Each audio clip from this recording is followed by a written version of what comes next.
Hey guys, welcome back. In this video, I'm going to show you how to highlight blank cells in Excel. Let's get started.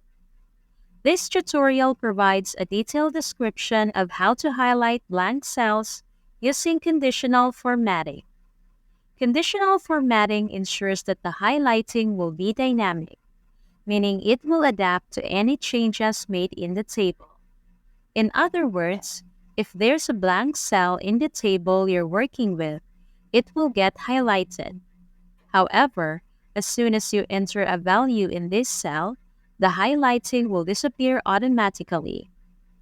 This method offers a great overview of which cells in a table are blank and which contain some data. The first thing that needs to be done is to mark the area in which we want to detect and highlight blank cells. If you're working with a table that contains a lot of information, simply select whole columns like this. Go to the Styles group, click on Conditional Formatting, and select New Rule.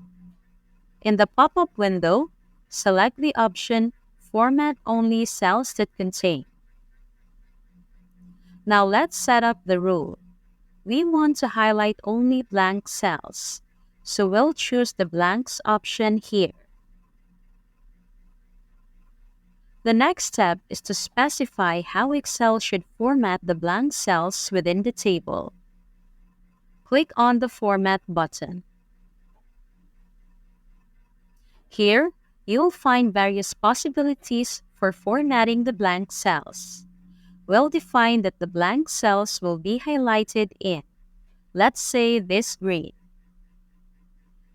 Click on the chosen color and confirm with OK. Great! The blank cells in the table have been highlighted in green, just as we wanted. And what's even better is, as you already know, the highlighting will be dynamic. If we type some data in the cell, the green highlighting will disappear. Also, if we delete the value in, for example, the cell C3, Excel will automatically highlight the cell in the color we've chosen. If you'd like to turn the function off, simply click on Conditional Formatting and then Clear Rules. This can apply to a selected area or the whole spreadsheet. Select Clear Rules from entire sheet. And all the highlighting is gone. Thanks for watching. And if you found this video useful, don't forget to give it a thumbs up and hit that subscribe button for more content like this.